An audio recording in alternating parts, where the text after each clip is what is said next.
धीरे बोलो, कोई सुन ना ले। ये बात हम सब के कानों में पड़ी होगी और हमारे मुंह से भी निकली होगी, लेकिन सोचने की बात यह है कि ये वाक्य कब कब हमारे मुंह से निकलता है और कब कब हमारे कानों में पड़ता है, क्योंकि ऐसे कम ही गुप्त राज होते हैं जो हम दूसरों के कानों में पड़ने नहीं देना चाहते। अक्सर परिवार में अशांति का कारण हम स्वयं ही होते हैं। हम इस बात को देख पाएं भले ना देख पाएं, पर ये असल सत्य है, क्योंकि जाने अनजाने मूर्खतावश हम खुद ही अपनी वो बातें दूसरों को बता देते हैं जो हमें कभी नहीं बतानी चाहिए।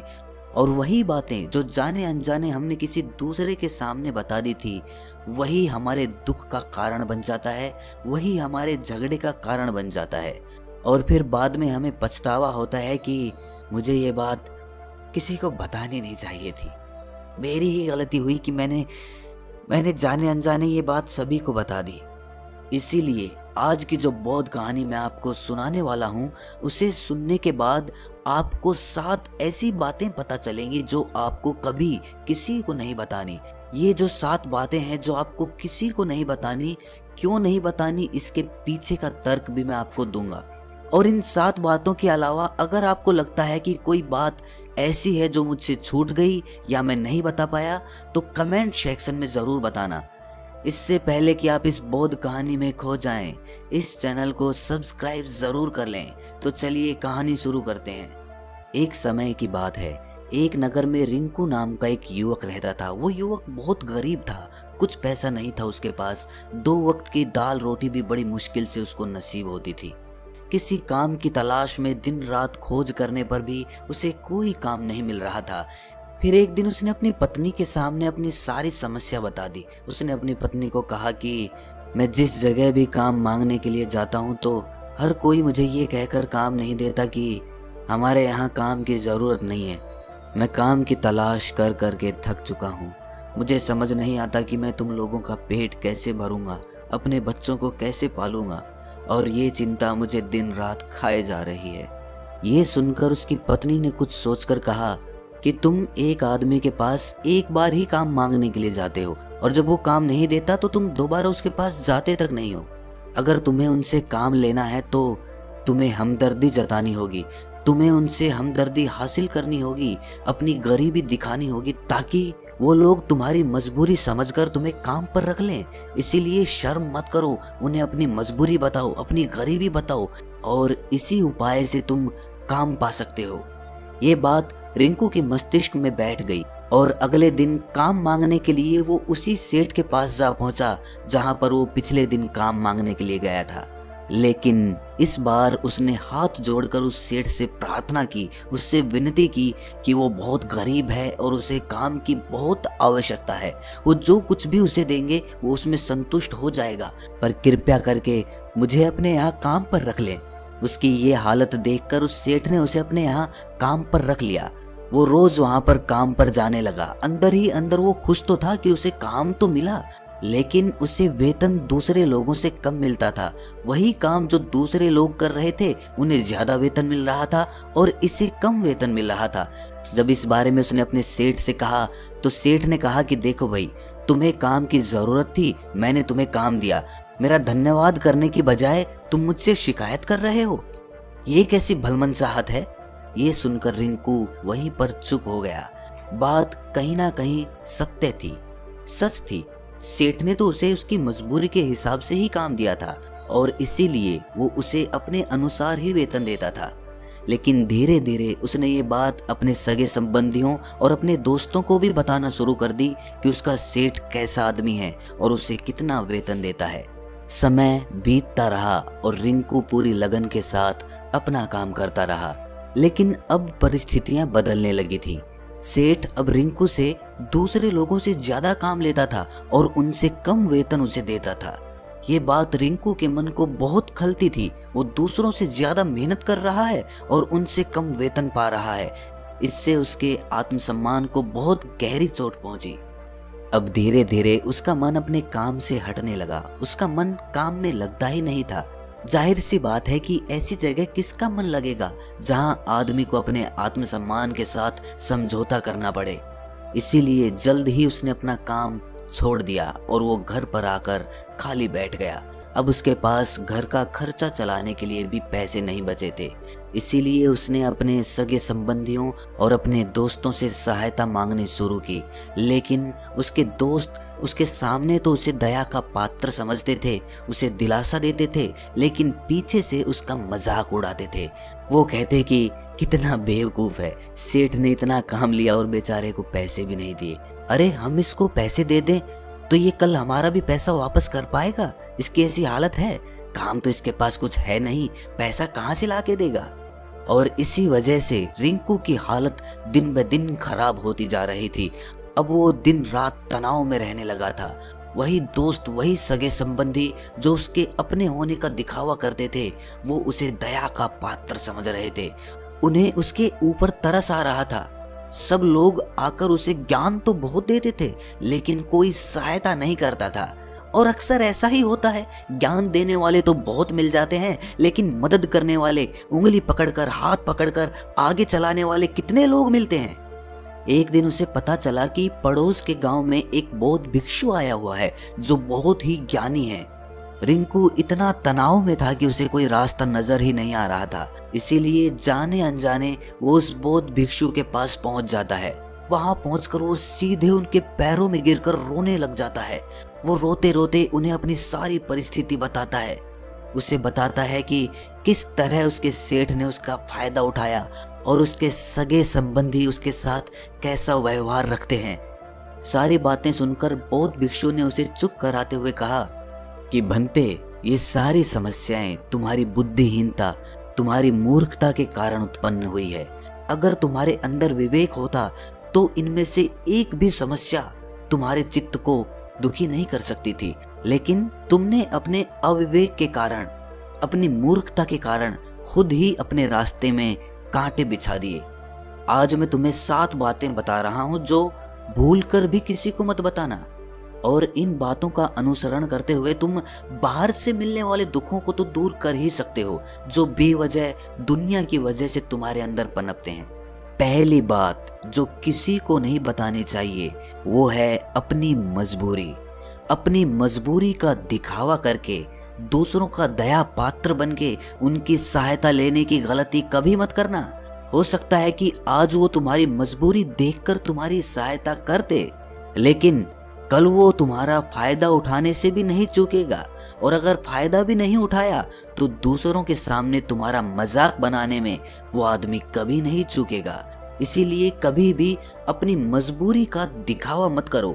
अगर घर में 2 रोटी है, सूखी रोटी है, तो वही खाकर सो जाओ, लेकिन दूसरों को इसके बारे में भनक तक नहीं लगनी चाहिए। जरा आप खुद सोचो, मजबूरी बताने का क्या प्रयोजन होता है एक इंसान का? या तो वो दूसरों से सहानुभूति हासिल करना चाहता है या उनसे कोई आर्थिक मदद चाहता है। लेकिन अगर दोनों ही परिस्थितियां आप देखें तो दूसरा आदमी आपका फायदा उठाने से नहीं चूकेगा, और अगर वो फायदा नहीं भी उठाएगा तो अपनी नजर में तो वो आपको मूर्ख ही समझेगा, बेवकूफ समझेगा, और दूसरों के सामने आपका मजाक तो जरूर बनाएगा। इसीलिए अपनी मजबूरी के बारे में कभी किसी को मत बताना। दूसरी बात जो किसी को भी नहीं बतानी चाहिए वो है अपनी अतीत की गलतियां और भविष्य की रणनीतियां। जरा सोचो कि अगर हम अपने अतीत की गलतियां किसी दूसरे को बताते हैं तो उसका क्या प्रभाव होगा। वो गलतियां ठीक तो नहीं की जा सकती, जाहिर है, तो उन्हें बताने का क्या प्रयोजन रह जाता है। आप अपने अंधेरे पक्ष को खुद दुनिया के सामने बता रहे हो, खुद अपनी गलतियां दूसरों के सामने बता रहे हो। इससे उस आदमी की नजर में आपका एक चरित्र गठित हो जाएगा और वो भविष्य में हमेशा आपको उसी नजरिए से देखेगा। इसीलिए किसी भी आदमी की नजर में अपना चरित्र गठित मत होने दो। और जरा सोचो कि आप व्यर्थ में ही अपने भविष्य की रणनीतियां दूसरों के सामने बता रहे हो। जो लोग आपके काम का हिस्सा ही नहीं हैं, उनके सामने अपनी भविष्य की रणनीतियां, अपनी डींगे हाँकने का क्या फायदा? वो लोग आपकी सहायता तो नहीं करेंगे, लेकिन आपकी भविष्य की रणनीतियों में बाधा जरूर बन सकते हैं। आप खुद अपने विवेक का इस्तेमाल करिए और सोचिए कि आपके साथ भी ऐसा हुआ है कि आपने अपनी भविष्य की रणनीति किसी को बताई हो और वो कामयाब ही ना हुई हो। जरूर हुआ होगा, जरा गौर से सोचिए। तीसरी बात जो किसी को नहीं बतानी चाहिए वो है अपने घर की बातें। जो भी हमारे घर के अंदर आपस में बातचीत होती है, हमारे माँ बाप के साथ, हमारी पत्नी के साथ, हमारे बच्चों के साथ, वो बातें परिवार तक ही सीमित रहनी चाहिए। अगर आप इन बातों का दूसरों के सामने ढिंढोरा पीटते हो तो दूसरों को आपके घर में घुसने का एक मौका मिल जाता है और वो इसका फायदा उठाने से कभी नहीं चूकेंगे। वो आपके परिवार के सदस्यों को आपसे दूर लेकर जाने की कोशिश करेंगे। अक्सर ऐसा होता है, हम समाज में देखते हैं कि हम अपने घर के झगड़ों को कम करने के लिए उन झगड़ों को अपने पड़ोसियों और दूसरे सगे संबंधियों को बता देते हैं, लेकिन इससे आपको सहायता कभी नहीं मिली होगी, बल्कि आपके घर के लड़ाई झगड़े और ज्यादा बढ़ गए होंगे और वो जाहिर है वो बढ़ेंगे। अगर आप अपने माँ बाप की बात दूसरों को बताएंगे तो आपके माँ बाप को बुरा लगेगा ही कि हमारा बेटा हमसे बताए बगैर दूसरों को ये बातें बता रहा है। इसीलिए अपने घर की बातें और अपने घर के लड़ाई झगड़े किसी के सामने मत बताना।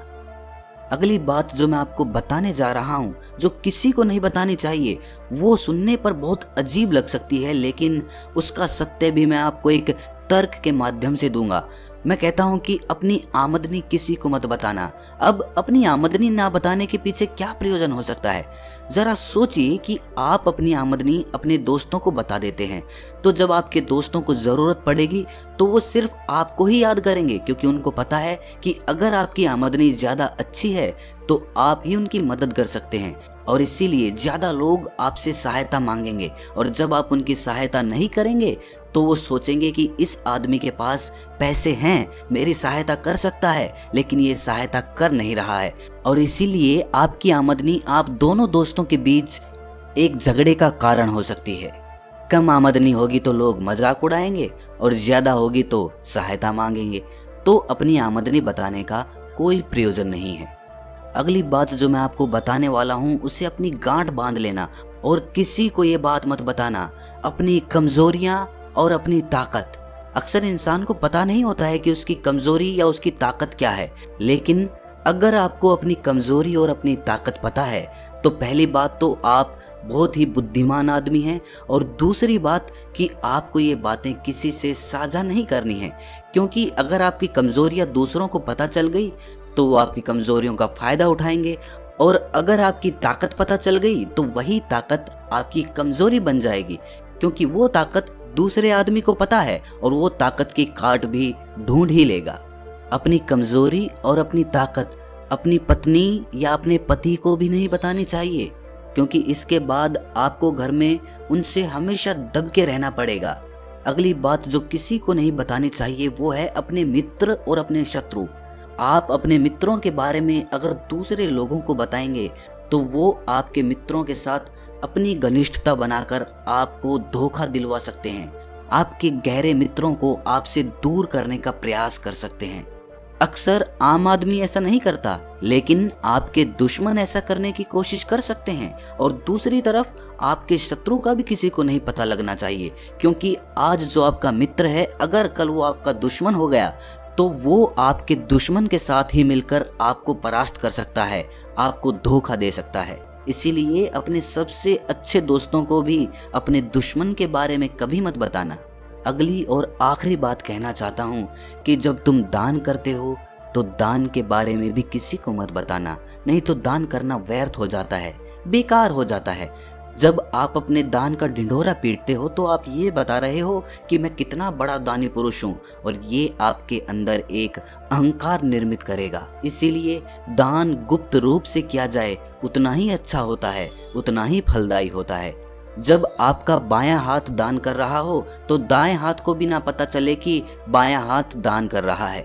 ये 7 बातें जो बौद्ध भिक्षु ने रिंकू को बताई, इनमें संसार के सभी सिद्धांत छिपे हुए हैं। इन बातों का अनुसरण करते हुए आप अपने घर में सुख शांति बना सकते हैं और घर के झगड़े हमेशा के लिए दूर कर सकते हैं। आप इन बातों के बारे में अपने विवेक से भी सोचेंगे तो आपको ये बातें सच मालूम पड़ेंगी।